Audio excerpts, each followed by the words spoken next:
Wenzel, your eggs are getting cold. Heavens, Diane, you're not intending to die in your pyjamas, are you?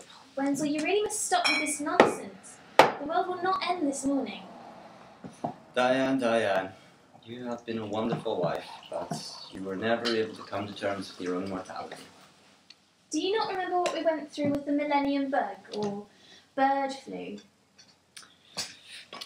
I suppose the world is flat too, is it? Wenzel, you're a florist, not a scientist. What do you know? I know a man's deserving of respect, Diane. If Dr. Goddard says that we're doomed, I have no reason to doubt him. I'm not going to question a man of his stature. You met him at hairdresser's. He's a doctor, Diane. He stole your galoshes. It's a simple mistake. Anyway, you have no evidence. The papers say this is a proud moment for science. They say the Hadron Collider may solve some of our biggest mysteries. It's the Hadron Collider, Diane. It's the Hadron Collider. And if this isn't enough evidence for you, I don't know what is. What is this? That's 4 dead birds. What? 4 dead birds, Diane. 4 very ominous dead sparrows. Get them off the breakfast table. I can see you're unsettled, my love. Don't be. They say it'll happen very quickly. I've been settled by the birds. As was I at first, but I'm quite sure we'll dissipate within a millisecond. What does this mean? Well, I'm not an ornithologist, Diane, but those 4 birds look a little too healthy to be dead. With the collider, Wenzel, what has this to do with the collider? I'm a florist, Petal. I don't know how the bees make their honey, but I know that it complements my tea. I am a simple man, but I put my faith in hard logic. I didn't find 4 dead birds yesterday, nor the day before. But this morning in the rose bush, there lay the first victims of that strange machine. Eat your eggs, Wenzel. My dear, I won't have time to finish them. In 2 minutes' time, you, me, these eggs... The stolen galoshes? ...will be no more. Sometimes I wonder why I married you. Because I asked you to. Because I lived close by. And because I've never loved anybody else but you and Dr. Goddard. What?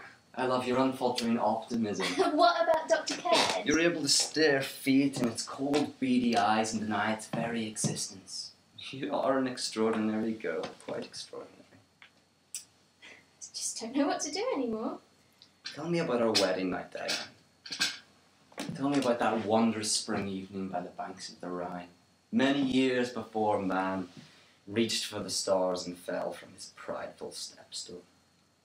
You have but 1 minute to leave me spellbound for an eternity. I never said you were crazy. We were crazily in love. I should have known.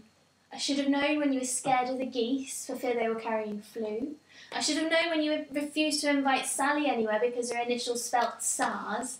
I should have known when you spent our honeymoon consulting tarot cards and star charts, or when you took that evening class for mystic florists. And you tried to soothe the internet. SARS was a serious business, Diane. Wenzel, I've stayed with you through 24 coming apocalypses, and I've prayed that each one might kill me. That's a gruesome thing to say. Wenzel, the only thing you know how to do is tie a tie.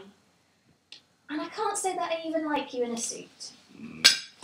I can see they've got to you too, then. Well, who might they be then, Wenzel? Those devils at CERN. No, they haven't got to me, Wenzel. Not CERN, not the American government, not the Illuminati, or the Freemasons, or the Rosicrucians. I'm sorry, Wenzel, but I am your wife, and I alone have to deal with your delusions.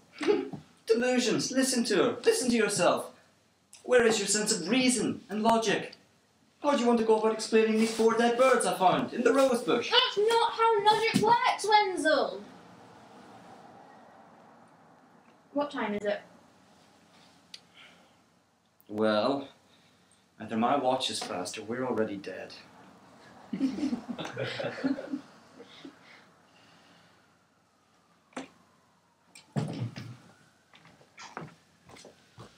Well, you've done it again, haven't you?